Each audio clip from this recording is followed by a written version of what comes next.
To start off this next section, we'd like just to have two more examples of what's happened in the process. Good man. Even Alistair's sitting down quietly. We've made real progress over a year. I'm not really following you. Oh, Nick, why are you following me?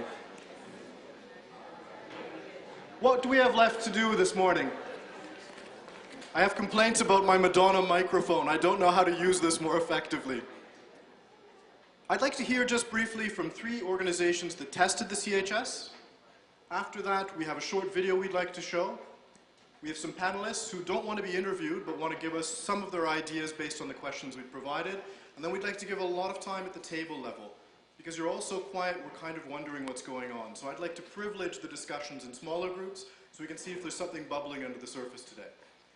If we could start up now, 3 individuals have volunteered to give us a brief overview of their experience of testing the CHS in the field.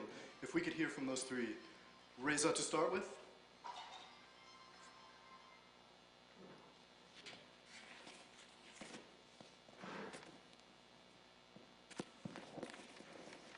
Good morning. My name is Reza from Coast Trust. It is working in coastal area of Bangladesh, especially in the small islands. We call it, it's a ground zero for climate change impacts. We have part of the HAB, and we have 2 times certification from HAB. So during the testing period, we have realized this is a sort of empowerment and giving leverage to the humanitarian victims. It means affected people. It means giving rights to the right holder and giving voices and their leverage in the organizational decision making. And it is also important to the disaster risk reduction and for climate change adaptation too. So we consider it, this is a sort of a political empowerment to the disaster affected people, people who were living in the front line of daily struggle to confront the climate change impact and disaster, so that they will have the decision-making process in the organization or in the development process. And we realize that if we continue toward striving excellence, maybe days will come, we the development activists and development organization will be progressively redundant. Thank you.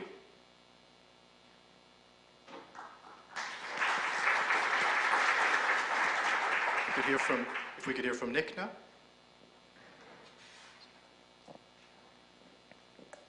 Good morning. My name is Nicolas Seris. I'm working with Transparency International Kenya, and I'm co-chairing the Quality and Accountability Working Group of the Interagency Working Group for Disaster Preparedness for East and Central Africa, based in Nairobi. This working group brings around 60 agencies, international, national organization, as well as UN agencies and the Red Cross, and provides a platform to exchange information and enhance coordination on disaster preparedness for the East and Central African region. We've supported the joint standard initiative from the beginning, and provided a platform for two rounds of consultation on the Core Humanitarian Standard that were organized in Nairobi with the participation of HAB and people in aid. We also host bi-monthly meeting, and regional representative for people in aid was invited to those meetings to provide regular updates on the development of the Core Humanitarian Standard. In our view, those regional consultations were really key in terms of bringing clarity to the commitments, And we're really looking forward to support the dissemination of the Core Humanitarian Standards in the East and Central African region in the coming months. We've already agreed that on the 19th of March in Nairobi, the Interagency Working Group and the Core Humanitarian Standard will hold a joint event to disseminate and look at the next step for the rollout of the standards in the region. And we'll also use that opportunity to organize an accountability fair share, inviting different organizations, international but also national organizations that are piloting innovation for enhanced accountability to affected population. So we're really looking forward to support this process in the coming months and welcome the launch of the Core Humanitarian Standard today. Thank you. Thank you, Nicolas. Hello to all. My name is Zeynep Türkmen from Turkey. Mavi Kalem Social Assistance and Charity Association. We tested the Core Humanitarian Standards with 3 different NGOs in Turkey. One of them is International NGO Concern Worldwide Turkey. Other 2 of national NGOs, Mavi Kalem and Support to Life. So 3 organizations are providing Syrian response, providing humanitarian aid for Syrian refugees. The feedbacks were different, but in terms of the Mavi Kalem perspective, if I summarize the feedbacks, mostly the organizational level and operational level commitments should be integrated. And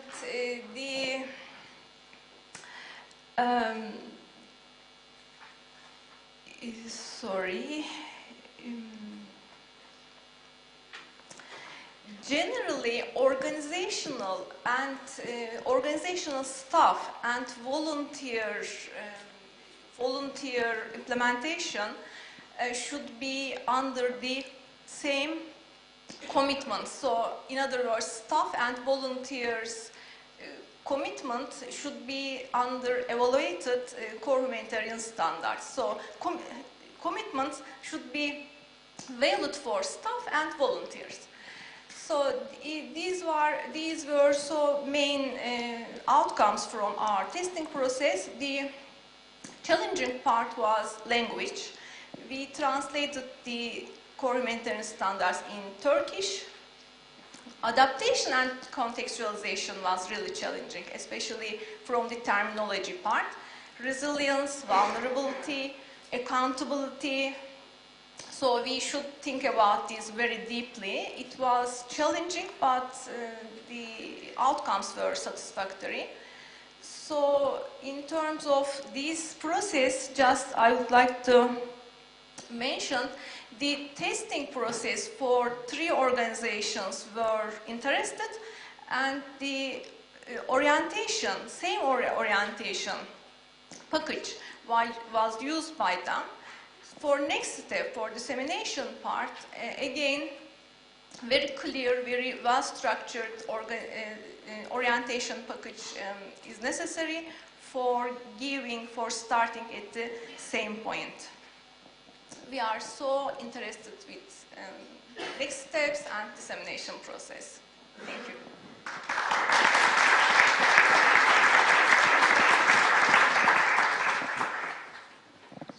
I've moved again. Is this on? We've heard now just a few experiences from some of the 60 testers, and thanks very much to them, and thanks for the microphone. Just one more thing we'd like to show you. This was a video interview that was given by Jasmine Whitbread, the CEO of Save the Children International, who is also the chair of the SCHR board. It was agreed by the 3 organizations who are convening the CHS that it was a powerful statement, and I think helped set the scene for the rest of the discussions. So we'll just look at this video now.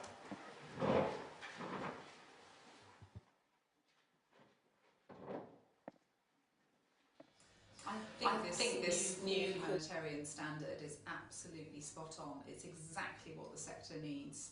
I remember first talking about this some time ago, and while it was a great vision, there was a lot of concern about how doable it was going to be. There were a lot of skeptics, and I was determined, because of my experience, actually not in my current job, but actually being in West Africa, down with the troops, who had all of these different good practice and standards and guidelines, and frankly didn't even have the time to really understand them. There were too many, there's a plethora of them.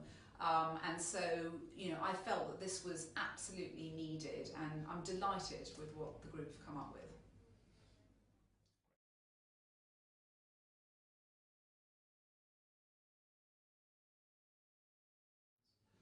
So there were a lot of different things that we wanted to see as SCHR at the beginning of this process. Some of it was about empowering our own staffs on the ground to be able to take forward a core set of standards. Some of it was about differentiating core humanitarian principled organisations from the many organisations that rushed to the scene in a sudden onset, particularly in a sudden onset emergency, and we really feel and felt that that was very important.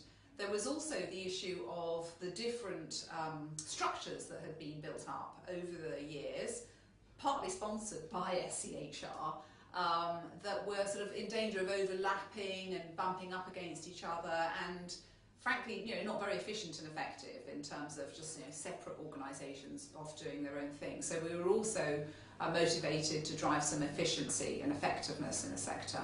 And I think progress has been made on all fronts.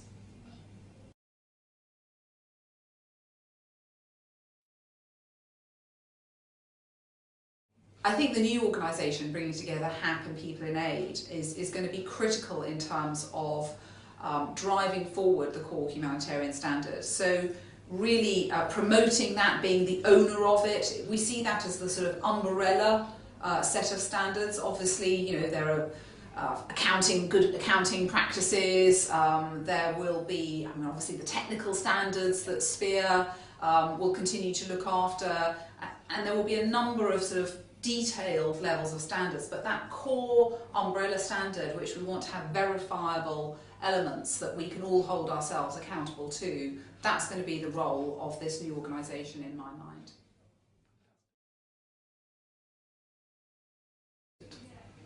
So at Save the Children, we're really quite excited by this Core Humanitarian Standard, and it fits really nicely with the efforts that we've been making, bringing together all the different Save the Children programmes internationally under one line management structure. We've actually been on our journey to try and come up with what we've called our quality standards. We have done that in the absence of a Core Humanitarian Standard, but fortunately, and a lot of the people and the thinking are the same, the two are absolutely coming together.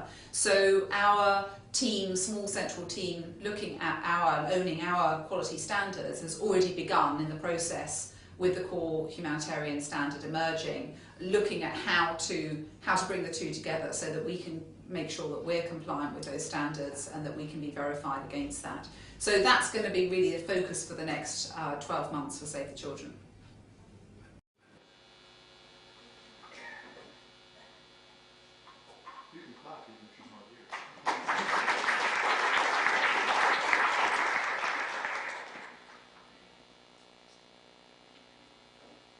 If I could ask the panelists to come to the stage, please.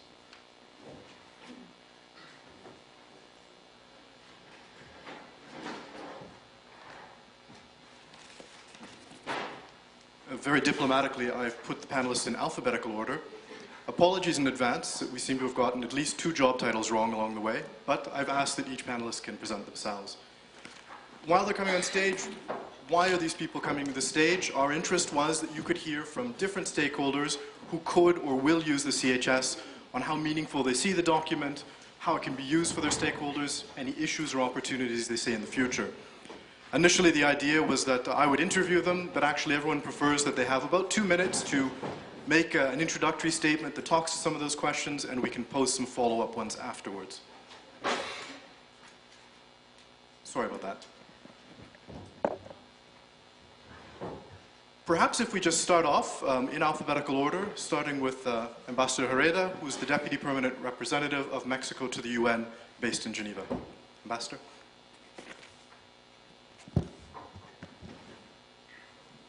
Thank you. Good morning, everybody. I understand that we're supposed to make just a few initial comments. And thank you for the invitation. And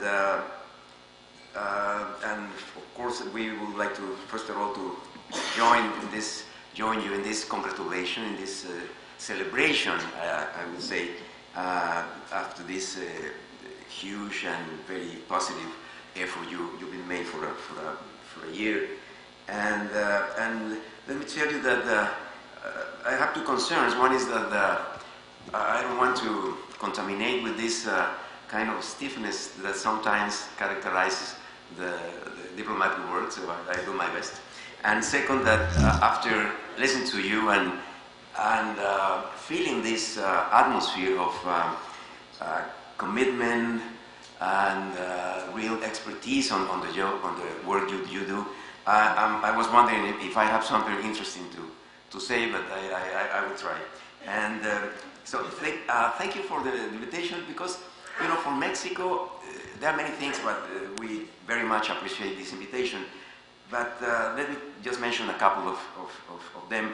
One is that, as you know, we are a very disaster-prone country. We are, unfortunately, we have many incidents in Mexico, and that's one of the reasons that we're very happy. It's a pleasure to be here today. And the second is that because we are in Mexico, we are in a serious effort to develop a stronger structure, a stronger national system to respond effectively to disasters and prevent losses when they happen.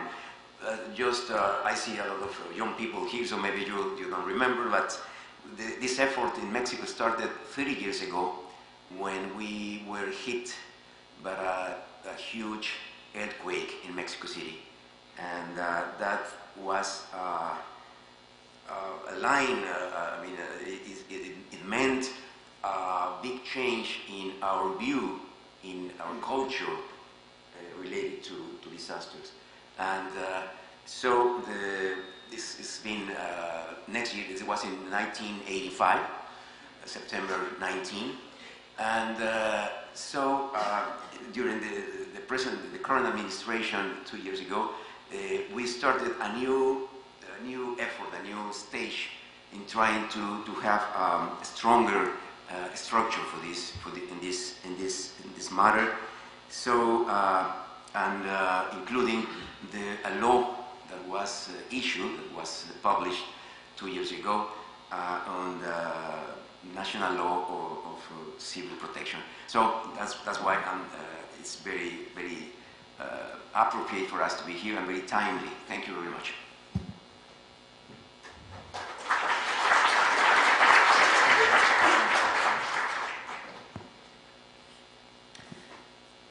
Okay, good morning everybody, and it's lovely to be back here and feel a very positive atmosphere in the room.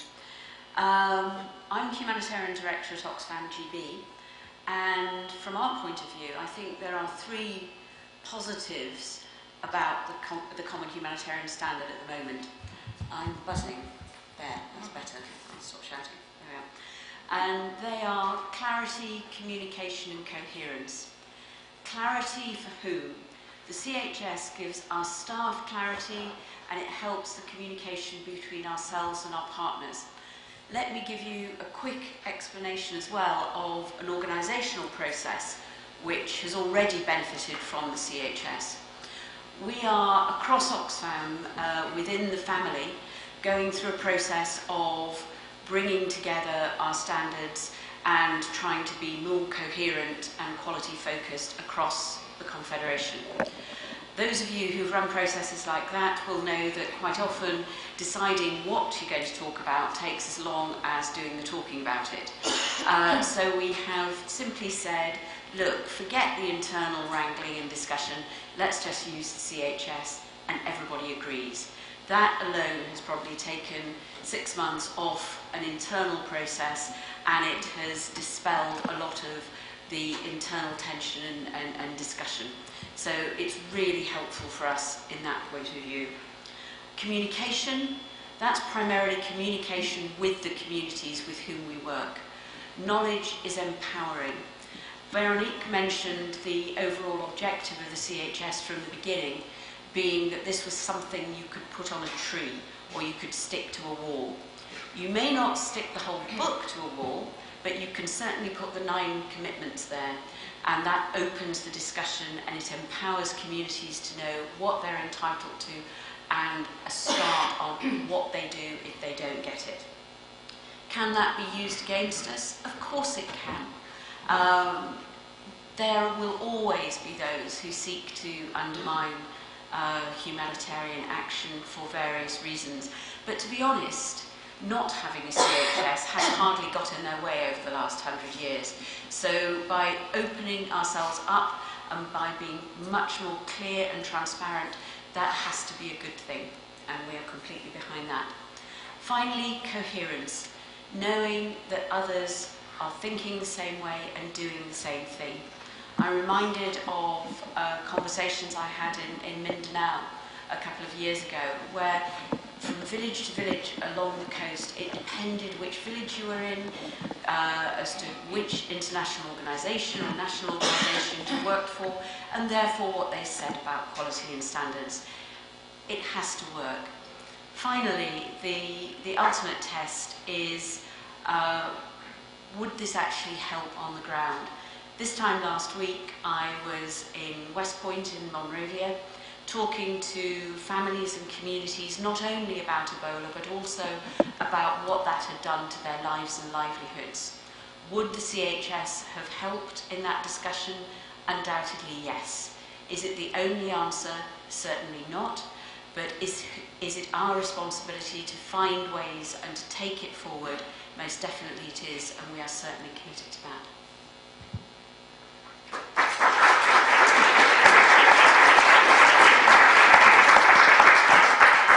Thank you very much. My name is Laura Hebert-Jaraday. Also buzzing here.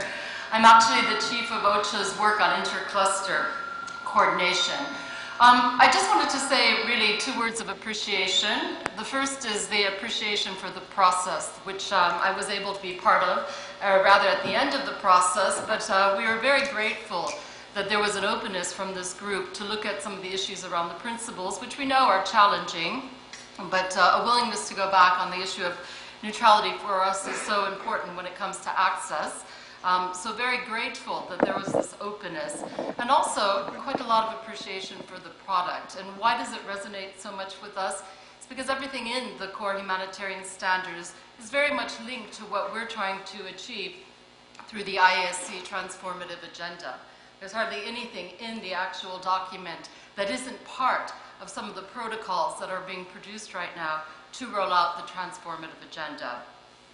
I mean, we believe that success of the CHS will come through its application and its use in the field, maybe more so than through the number of agencies which actually, publicly endorse it, as has been the case with the SPHERE standards. But I would like to propose 3 ways that we might start working immediately with the CHS so that we can start using it to inform other processes that are underway right now to improve the quality of humanitarian programming. The first would be a people-centered approach. We love the fact that you're putting people in the center of this document, and there's a lot of work underway right now at disparate, I would say, work streams around protection mainstreaming, gender mainstreaming, cross-cutting issues mainstreaming, AAP mainstreaming, communicating with communities. These are all very important and core to quality. However, they are in silos right now, and bringing this together under a single platform is very beneficial to the operational partners in the field who are trying to apply these. The second one is the development of quality standards linked to the rollout of the humanitarian program cycle. As we're looking for ways to measure the quality of how we do joint needs assessment, joint strategic planning, response monitoring, we can be inspired and use the CHS so that there's an alignment between these processes. And the third one, which was already mentioned by Gui in her opening speech, is the challenges we're actually facing in developing accountability frameworks at a country level. Where we're seeing excellent work is where NGOs are engaging with communities and they have excellent feedback mechanisms into place. But when we get to the level of the Intercluster Coordination Group or the HCT, we have no real means of operationalizing accountability. We're not quite sure what it means, and so it remains a bit stagnant. So we can really see a lot of benefit of working with the Core Humanitarian Standard to help countries come up with appropriate accountability frameworks. So the benefit for the CHS is that it's been a tremendously inclusive process, but also that it brings these different elements together in one single document and one single process. And so finally, as a final comment, I would also urge you to engage with the clusters, because this is a means of reaching out to a membership both at the field level and also at the global level, and a means of socializing the CHS, so the clusters may be able to see how they can use this standard with their members to improve the overall quality of their responses as well. So thank you very much.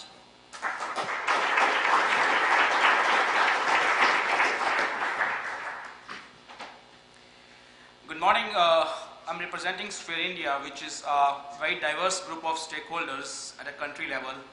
Also, we engage a similar set of stakeholders coming from government, non-government organizations, international, UN, as well as the local front-end practitioners and front-end organizations. We have been involved with the process, maybe taking up the development of the CHS. I personally have been involved as a member of the Sphere board also. And sharing the diverse, there are very varied views from the stakeholders at the country level. While almost everybody is think that the development of the CHS is one very good development of the humanitarian sector, and complementing to and congratulations all the three initiatives, knowing the complexities of bringing diverse initiatives together over a long process, diverse stakeholders together, and coming up to at this stage, we know the challenges of that, and we appreciate with what has been the outcome of the whole process. Though there has been a views among our stakeholders that somewhere midway the process lost some credibility, perhaps their perceptions which were not better managed, maybe better communications could have addressed that. And probably the three initiatives could have come together to look at some of more clear outcomes which could have been achieved, which was maybe the objective at the beginning of the process. So everybody feels that yes, the development of new CHS standards, now it is going to, as hope is that it's going to reduce the confusion among the front-end practitioners or the grassroots level organizations to comply with the different, instead of complying with different set of standards, they will have a one common set of standards, especially looking at the core humanitarian standards. So that's, if I'm coming from a front-end practitioner, that's where it's the standards we see is going to be very, very useful. Also see that maybe the future, you say that if the three initiatives coming together and also engaging the wider set of stakeholders, come up with a common plan of action, the more investment is there towards the capacity building awareness, especially at the front end practitioners level, so that they are able to use the standards. And a lot of debatable views on the verification, accreditation, certification as of now also is there. So they feel maybe the time is right perhaps to do more investments in awareness building and capacity building, and leaving it more of flexibility to the local context, how the local processes and at a local level the people decide that how verification, maybe self-verification or the verification, various ways of verification through which the way can move forward. So that has been there's also an expectation that moving forward the standard, the CHS, we come up with the indicators maybe and the guidance note. We hear it I think from previous sessions also. I think that's the commitment almost everybody have moving forward. So we have it that, and it's also accepted by Sphere to, I think Sphere board, maybe speaking from a head of a Sphere board member, I think Sphere is committed to replace the core standards by the CHS, but then till the time we have the indicator and guidance node, and it's become acceptable to the sphere to replace the core standards. And I think the sphere board also is committed to contribute to this process of developing indicators and the guidance nodes, so that it's become more coherent to accepted by sphere to replace the core standard. I think this is one aspiration which have come up very frequently. We hear it from our grassroots level practitioners about this. I think moving forward, I think the aspirations remain that the core humanitarian standards, the future revision, as well as the future processes, there is are more driven by the local actors and their involvement, like the way maybe perhaps has been with the sphere revisions and some of other processes. So they are more driven locally, and they have a more say in taking the process forward. So that has been the aspiration, which is largely shared. And also, it don't add to the burden of absolutely field level organizations in terms of additional costs and the implication, which remains at the top concern of many of these organizations when these processes are moving on. So these have been some of the different views, but everybody overall feel very, very enthusiastic, and we feel that there's a lot of ways in which this CHS will be beneficial as we're moving forward, future uses it. Sphere India, in the country level, we play a key role in convening our diverse stakeholders, especially during humanitarian situations, bringing them together to coordinate. And one of the key things which evolves is that perhaps there are going to be uses of this CHS in developing tools and practices at the front end level, where the practitioners have an interface with the communities. We develop tools and practices which can help strengthen the humanitarian accountability in those processes. And it's also is required more investment, especially more experienced people. Maybe the initiatives can see that more experienced people are deployed at that interface level, where the interface between the communities and the practitioners comes in, so that we can see and come up with the more real-time examples and case studies of how the standards are being used. So that has been also one of the ways we also feel that we look forward. And I think my friend Iskander also shared a view onto it. So there is a lot of hope that we see that in a local country context, we adapt these standards to influence the policies and the guidelines, and it becomes acceptable not only with the current stakeholders, but with the more wider stakeholders, especially the government, NDMAs and others. And in India and South Asia, perhaps we have made some good progress with this already, as they were part of this process. I think this is with this. I end it here, and I think in the end I congratulate again all the three initiatives for their work. Thanks a lot.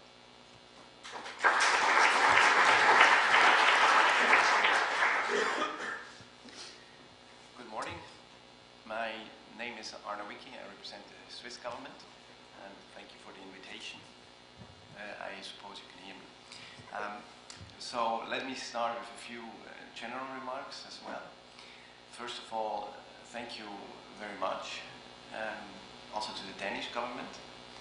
I think the Danish government has been playing a key role in this process, a bit in the background, but you also need a leadership role from the government side, and we have been working quite closely with the Danida on this one, and I think this has to be commended. Then, of course, a big congratulations to the key organizations involved in this effort. I have to say, I'm impressed. I joined SDC about 1.5 years ago, and first looking at the first papers on standards, but also the certification project, I was not so convinced about it. But looking at it now, I have to say it's very impressive. So it really showed that that people were ready to challenge the status quo and showed leadership. So that is very much appreciated also from our perspective.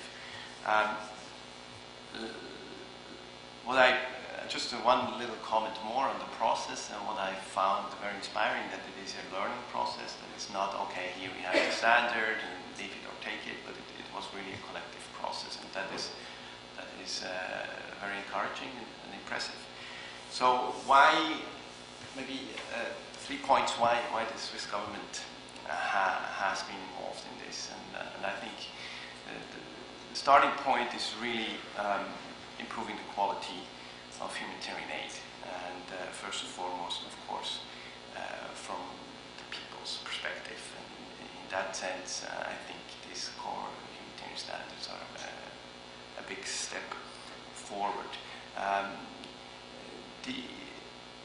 In that perspective, I think our main motivation is really more a systemic one, basically a global perspective. How can we provoke a rising tide that lifts all the boats? Type of analogy, and I think that's our main one of our main motivations behind this initiative. The humanitarian sector has been growing exponentially the past 10 years, as also indicated by Guy earlier on.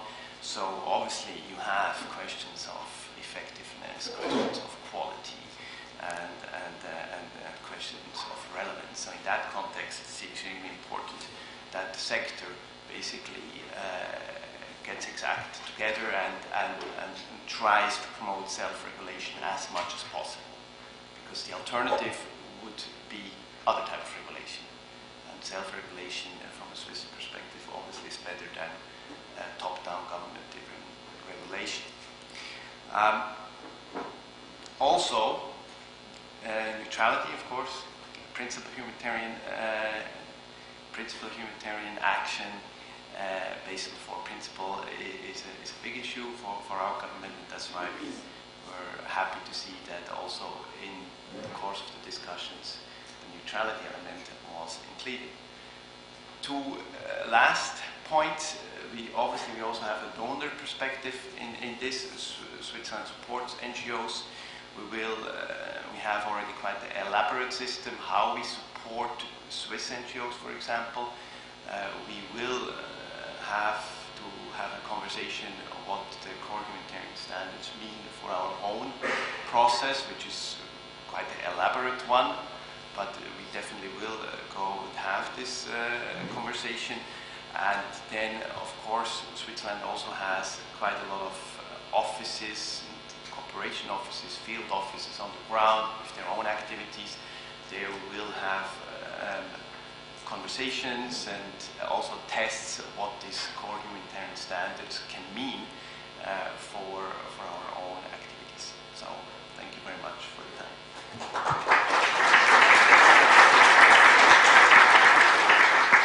Thanks to all of you. Thanks to all of you. It's quite positive, which is good. It is a launch event after all. If you could help set the scene for the discussions we're going to have at the table level, could you just give us one major challenge you would make to the CHS moving ahead? Ambassador?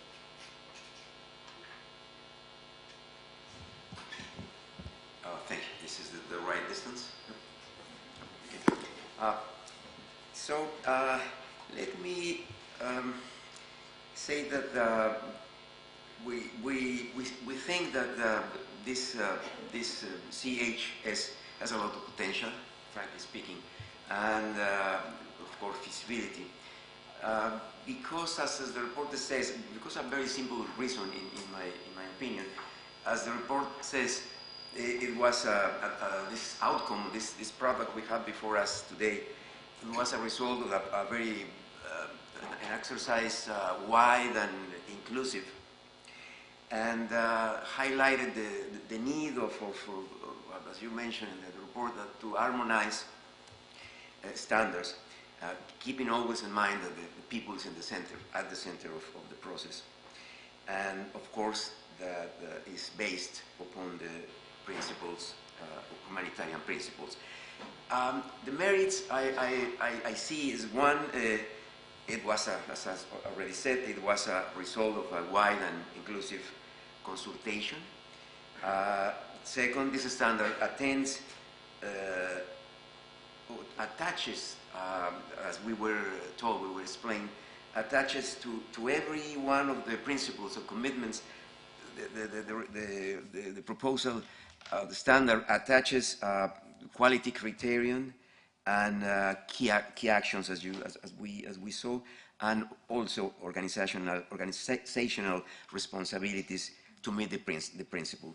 It also, in my view, it's also very relevant that it includes the concept of prevention and this new word of in the language of this in this matter, that the famous word resilience. So I think it's very important that the concept is there. And talking about the challenges, I would say that maybe it's too obvious, but I will mention two or three. One is that, of course, the implementation will be the first one. We know that you already made some tests on the ground, and some organizations explained to us how did they make this trial.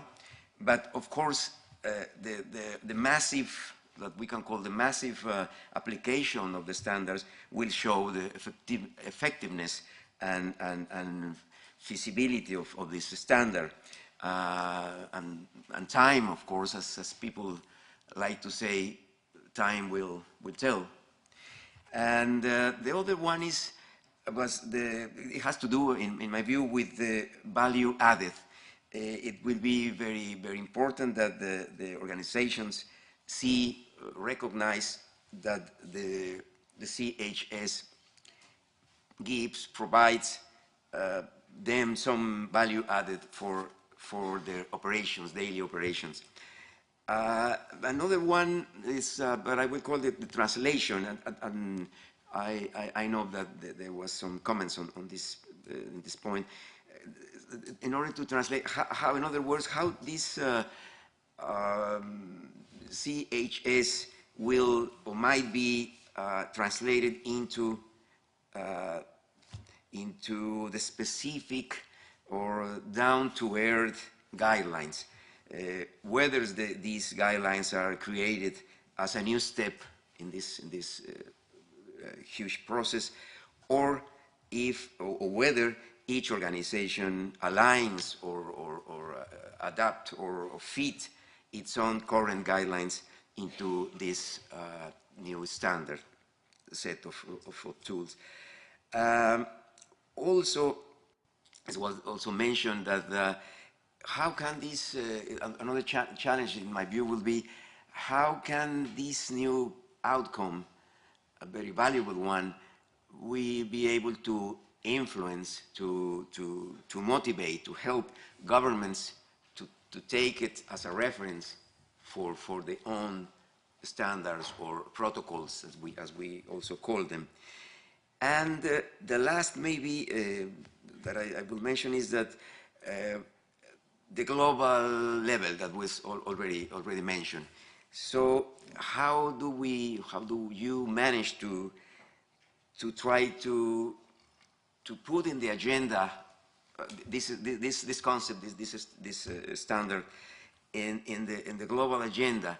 And as already was mentioned, we have in the global scenario, in the global arena, we have two big events in the coming months, I will say.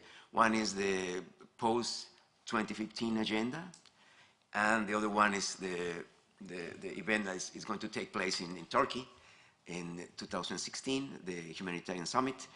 And as I understand, both are processes that are open to the civil society. They are open.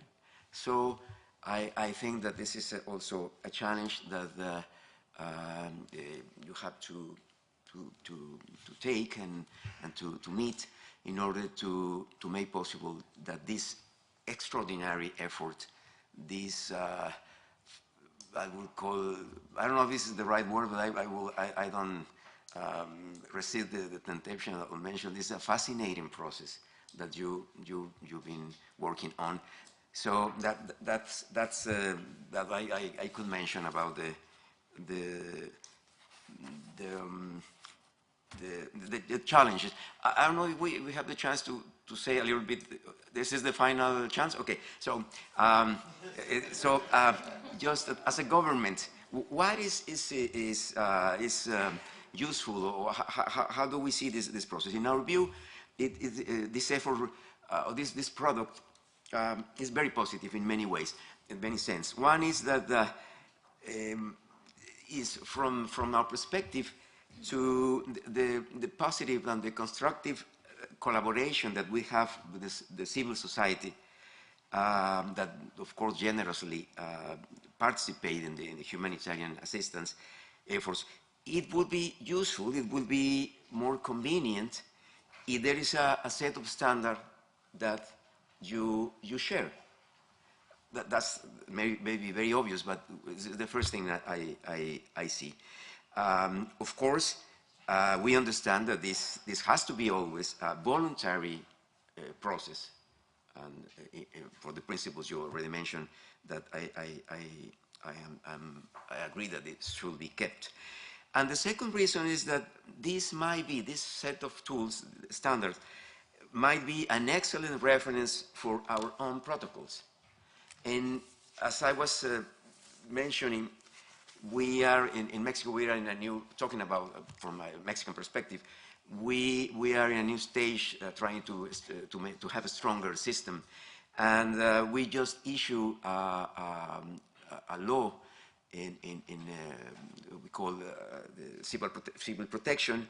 And yes, there include some of these concepts in this law. Let me just mention one of them.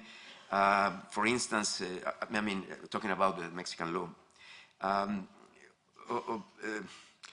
obligation of the government to reduce risk. Maybe it's not the right order, but let me just mention some of them.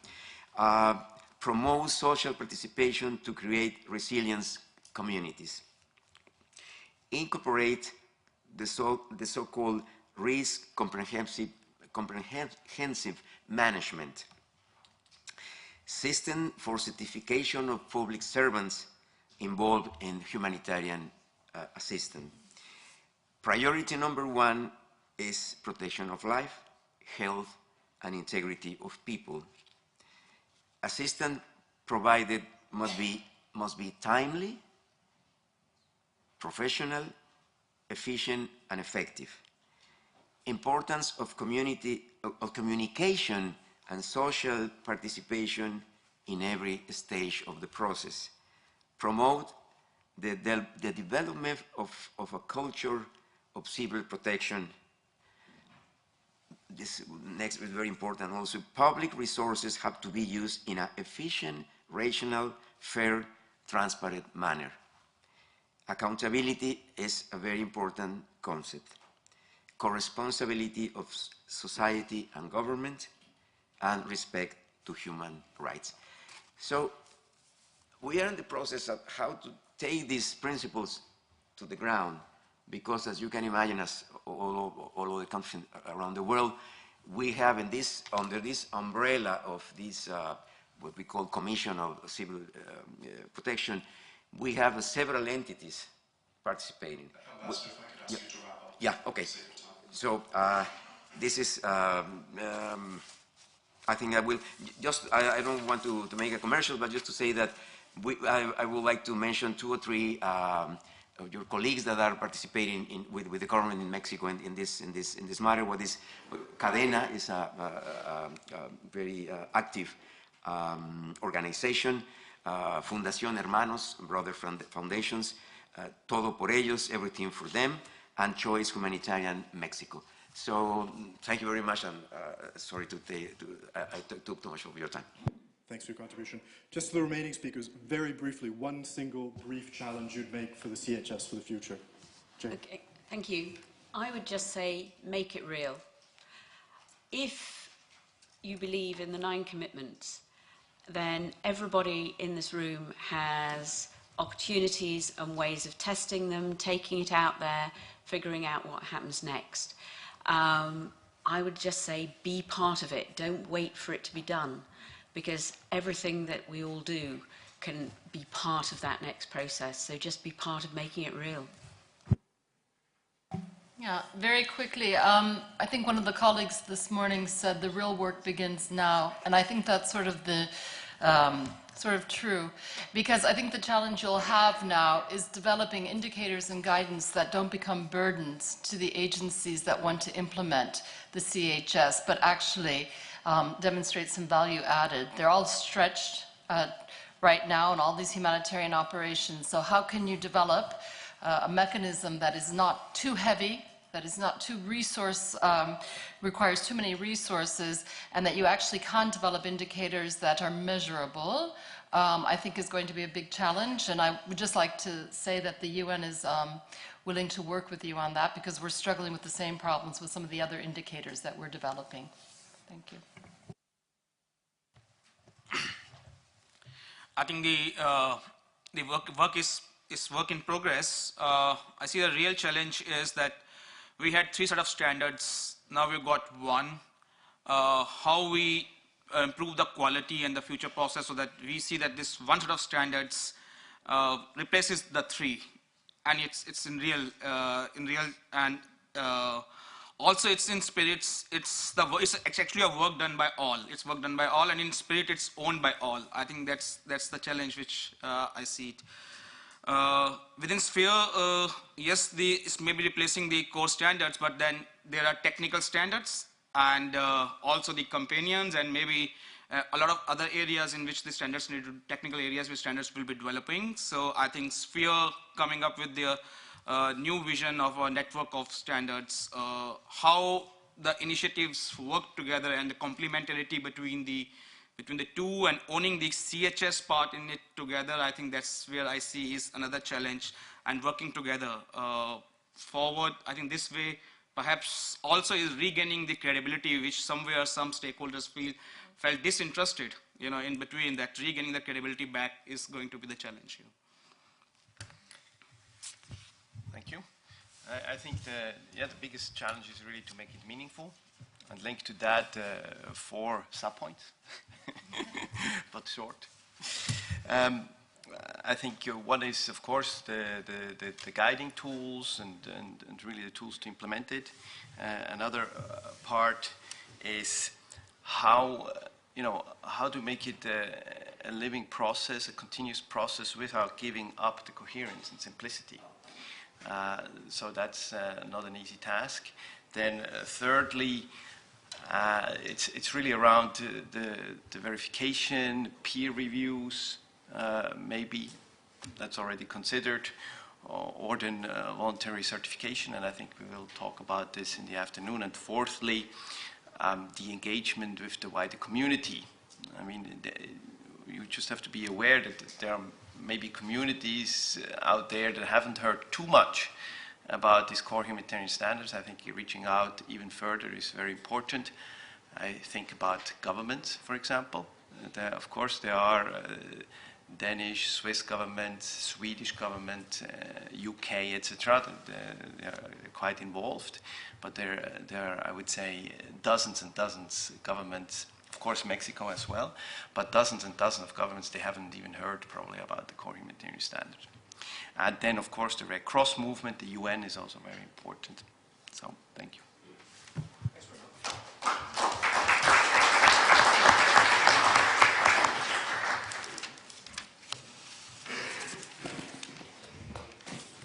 Not surprisingly, a little bit behind schedule, we will take our lunch, however, it'll be 12:30. And I still would very much like you to have a chance to weigh in and have these discussions at the table level. So to cut to the chase, you have a template on the table which has a few questions. To make it simple, it'd be great if you could take a look at those questions as a group, have a discussion, ideally as well write down some of your answers. We'd like to be able to see some of these afterwards, and we'll take some time in 15 minutes to come back and hear from you. Just so you can see what the questions are. Some are very obvious. How your organization will use the CHS, what are the challenges and opportunities you see for it, what more do you need from the CHS? I think it goes in the vein of the challenges for the future you've just heard now, and also some ideas you'll have on where the CHS can fit in at the strategic level for the sector. So at the table level, 15 minutes, if you could record up some of these answers, and we'll hear back from some of the tables just before we go to lunch. And we're looking to see critical things. You don't just have to be happy today.